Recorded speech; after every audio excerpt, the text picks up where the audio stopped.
will see about the next topic, that is the my role in the environment. In today video we will complete the lesson.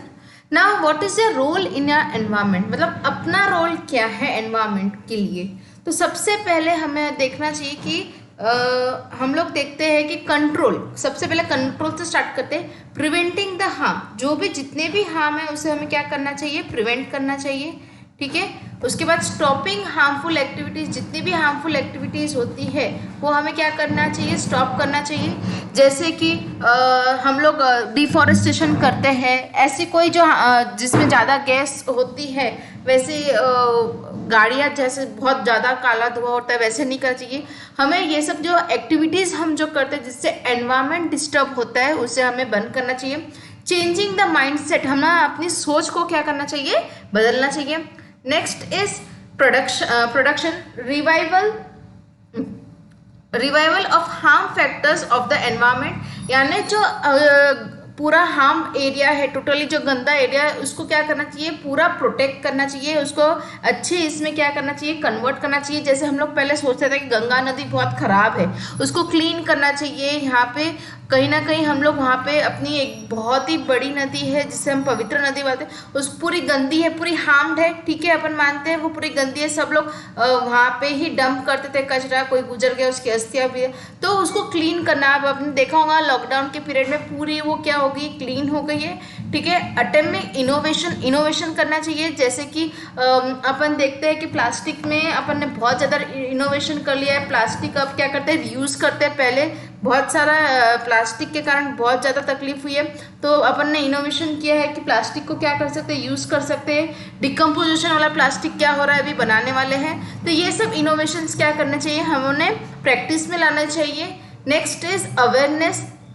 Education के through हम लोग awareness कर सकते हैं. जैसे अपन ने बीच में देखा था प्लास्टिक्स टोटली बंद हो गया था. गाइड करना चाहिए. अगर सामने वाला कोई इंसान है जिसको समझता नहीं है या फिर कोई अपने को दिख रहा है टोटली गलत है उसे, और उसको अवेयर नहीं है उस चीज़ का, तो उसको गाइड करना चाहिए. अवेयरनेस करना है, इमिटेशन करना चाहिए, ऑर्गेनाइजेशन एक प्लानिंग करना चाहिए, और हमें खुद ने क्या करना चाहिए, इन सब चीज़ों में क्या करना चाहिए, पार्टिसिपेट करना है. प्रिवेंशन कंट्रोल के समान ही है.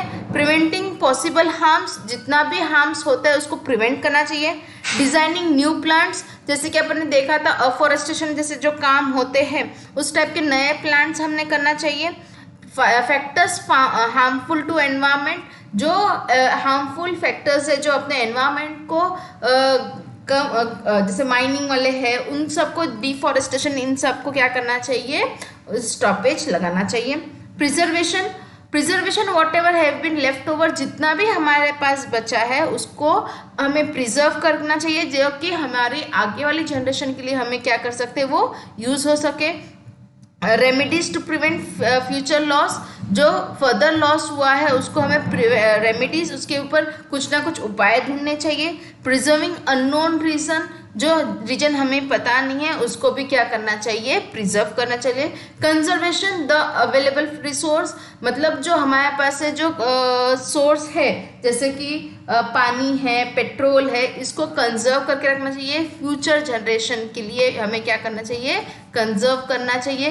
पेट्रोल है, वाटर है, जो हमें आगे जाके प्लांटेशन करना चाहिए, अफॉरेस्टेशन करना चाहिए, जिसके कारण क्या होगा कि हमें ऑक्सीजन की कमी ना आए. तो फ्यूचर जनरेशन के लिए जो भी नेचुरल रिसोर्स है उसको भी क्या करना चाहिए, हमें प्रोटेक्ट करना चाहिए. माय रोल इन एनवायरनमेंट, ये 3 मार्क के 2 मार्क के लिए क्वेश्चंस पूछा जाता है. मार्च 19 में भी ये क्वेश्चन पूछा जाता है. इसमें आपके 1-2 पॉइंट्स जो है टेक्निकली राइट हो वो अपने मन से भी लिख सकते हैं. ये सब आपका my role in environment activity के फॉर्म में पूछा गया था ये question. Now next, hotspots of biodiversity. Hotspot यानी क्या होता है, सेंसिटिव जो स्पॉट्स होते हैं उसे बोलते हैं हॉटस्पॉट्स बोलते हैं ऑफ बायोडायवर्सिटी, जहाँ पे प्लांट्स एनिमल की डाइवर्सिटी होती है वो बहुत ज़्यादा थ्रेटन्ड होते हैं, जो खतरे में होते हैं उसे बोलते हैं हॉटस्पॉट डाइवर्सिटी.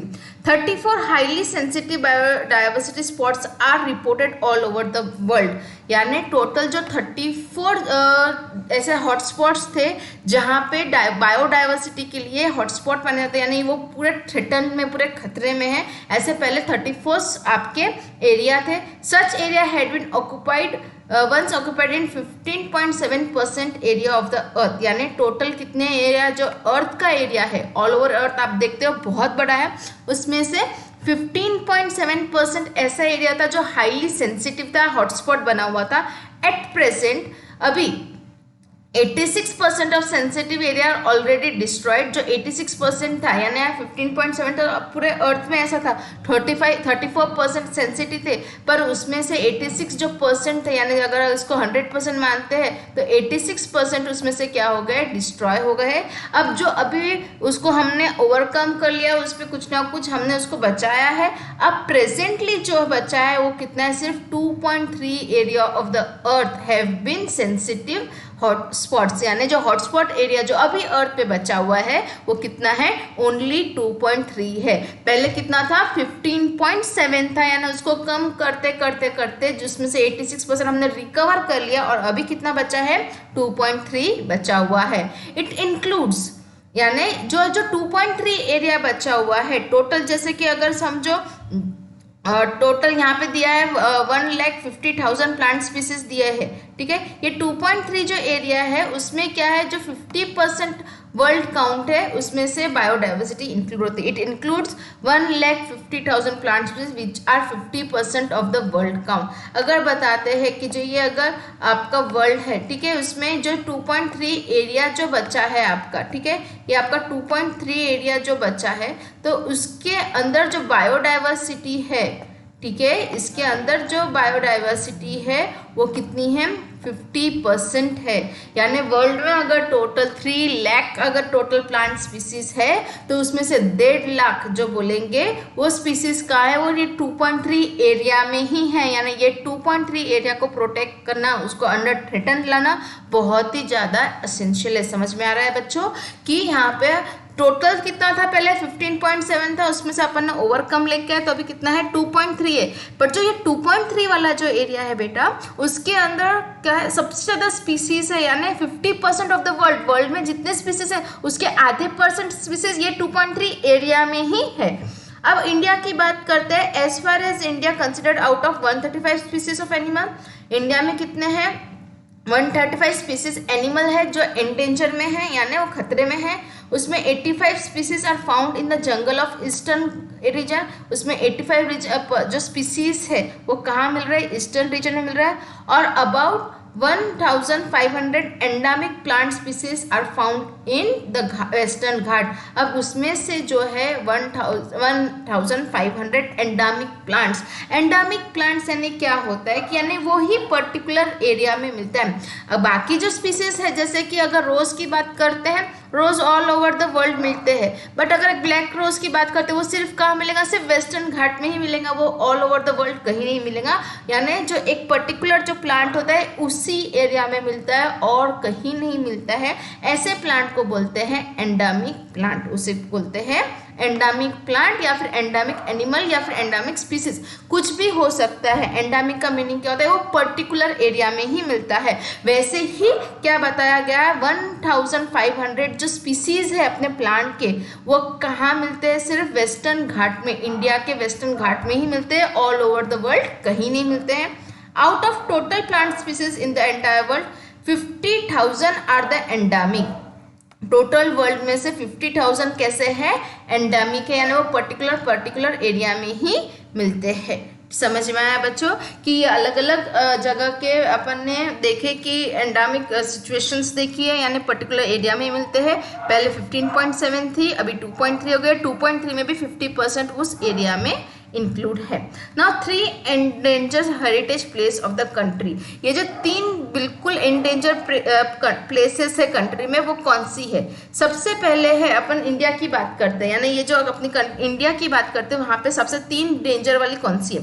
सबसे पहले western Ghat spread over the Gujarat. जो वेस्टर्न घाट है वो कैसा कहाँ पे है, आपकी गुजरात में है, महाराष्ट्र में, गोवा, तमिलनाडु इस साइड है, ठीक है। ये क्यों हो गए एंडेंजर? क्योंकि वहाँ पे माइनिंग इंडस्ट्रीज है, नेचुरल गैस के लिए देखते हैं, तो पूरा आपका कहाँ आ गया है, पूरा एंडेंजर हो गया है।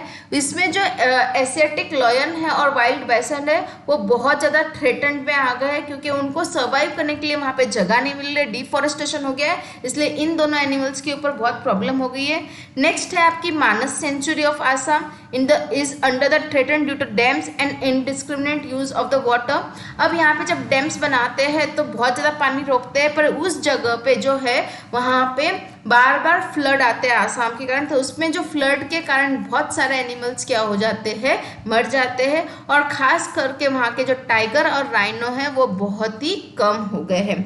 और सुंदरबन सेंचुरी, नेक्स्ट है सुंदरबन सेंचुरी ऑफ वेस्ट बंगाल, बहुत ही फेमस है ये सुंदरबन सेंचुरी, जो टाइगर के लिए क्या है, बहुत रॉयल टाइगर के लिए फेमस है। यहाँ की जो टाइगर की जो पॉपुलेशन है वो क्या होती है, दिन ब दिन क्या हो गई है, कम हो गई due to dams, deforestation, excessive fishing होती है वहाँ पे, ट्रेच डक ऑफ द सेम, बहुत सारे रीजंस है। उसके कारण क्या होता है, वहाँ का पूरा जो सुंदरबन सेंचुरी का जो पूरा इकोसिस्टम है वो क्या हो गया है, पूरा डिस्टर्ब हो गया है, इसलिए वहाँ के टाइगर्स भी क्या हो गए हैं, आपके एंडेंजर है। यानी जो 3 स्पेस है अपनी, एक वेस्टर्न घाट, मानस सेंचुरी और सुंदरबन सेंचुरी, ये तीनों प्लेस इंडिया की है, बहुत ज़्यादा एंडेंजर है, जिसे हमें प्रोटेक्ट करना है, वो हॉटस्पॉट में आती है अपने इंडिया की।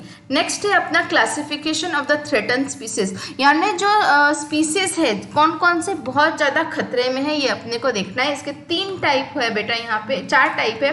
पहला है एंडेंजर स्पीसीज, दूसरा है रेयर स्पीसीज, थर्ड है वल्नरेबल स्पीसीज, और फोर्थ है indeterminate species. Endanger species, either number of this organism is decline on their habitat is shrunk to such an extent that they can be extinct in near future in conservation measure are not implemented। अब यहाँ पे जो animals हैं उनकी पहले ही population कम थी, और उसके कारण उनके नंबर्स क्या है, ऑर्गेनिज्म धीरे धीरे क्या हो रहा है, कम हो रहे हैं।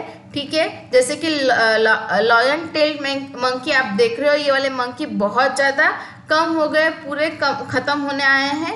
ठीक है, नेक्स्ट है rare species, number of this organism is considered decline organism of this species being endemic में बिकम एक्सटिंक्ट वेरी फास्ट। अब ये एंडेमिक है यानी क्या हो रहा है कि वो पर्टिकुलर रीजन में ही मिलते हैं, जैसे रेड पांडा है, मस्क डियर है, आपने ब्लैक डियर के बारे में भी सुना होगा, ये सब क्या पर्टिकुलर एरिया में ही मिलते हैं, उसके कारण वो क्या हो जाता है, रेयर हो जाते हैं, वो पर्टिकुलर एरिया में ही मिलते हैं, तो वहाँ पे उसकी ग्रोथ नहीं होती due to the some reasons, बोलेंगे कि डिफॉरेस्टेशन है, डैम्प है, तो वहीं मिलते हैं, कहीं और ऑल ओवर द वर्ल्ड नहीं मिल रहे हैं, इसलिए उनकी स्पीसीज क्या होती है, रेयर हो जाती है। थर्ड है वल्नरेबल स्पीसीज, ये वाले जो स्पीसीज होते हैं, number of this organism extremely less and continues to decline, जैसे कि टाइगर लॉयन की बात करते है बहुत सारे, बट उनकी जो स्पीसीज है वो क्या हो रही है, दिन ब दिन क्या हो रही है, कम होते जा रही है। जैसे अपन देखते हैं टाइगर और लॉयन पहले बहुत सारे थे, बट वो अभी कैसे हो रहे हैं, कम होते हैं, यानी उसकी वैल्यू कंटिन्यू कम हो रही है, इसलिए से बोलेंगे वल्नरेबल है। ऐसा नहीं कि पूरी एंडेंजर हो गई है। पहले जो ये दोनों में डिफरेंस क्या आएगा कि सबसे पहले कुछ होता है तो पहले रेयर स्पीसीज होता है, यानी वो पहले से कम है, उसके बाद एंडेंजर में आ जाना है, उससे भी और भी कम हो जाएंगे, उसके बाद वल्नरेबल, यानी ये कंटिन्यू एक के बाद एक होते हैं। ठीक है, now next is indeterminate species, यानी जो शाय एलिमेंट्स होते हैं, ठीक है, एनिमल्स जो शाय होते हैं, जैसे कि यहाँ पे जियांट स्क्विरल दिया हुआ है, शेकरू, तो वो पहले से एक तो शाय है, तो उनको अपन काउंट नहीं कर सकते, इनडिटरमिनेट है यानी स्पीसीज, यानी उसको अपन काउंट नहीं कर सकते कि वो एंडेंजर में है कि नहीं है, वो भी हम उनको पता नहीं सकते, क्योंकि हम उसके शाइनेस के कारण वो उसको कभी काउंट ही नहीं कर, डोंट नो डेफिनेट है कि इन्फॉर्मेशन उसकी है पूरी पक्की अपने पास नहीं है, तो ऐसे भी इनडिटरमिनेट क्या होते हैं, स्पीसीज होते हैं बेटा। तो यहाँ पे अपन ने देखा है कि classification of the threaten species 4 type है आपके, एंडेंजर, रेयर, वल्नरेबल और इंडिटरमिनेट, जिसके क्वेश्चंस भी आपको एग्जाम में आ सकते हैं इस टाइप के। उसके चार टाइप क्या है, यहाँ पे ये चैप्टर आपका कंप्लीट होता है। यहाँ पे एक छोटा सा है स्पेशलिटी ऑफ द डे कि 22 मई को वर्ल्ड बायोडाइवर्सिटी डे मनाया जाता है। सर्वे the plants and animal in your area, आप सर्वे कर सकते हो, और जो नीचे का पोर्शन है बेटा वो आपके 25% में रिड्यूस होता है। अब ये चैप्टर यहाँ कंप्लीट करते हैं. In our next video we will see with our new chapter. Thank you.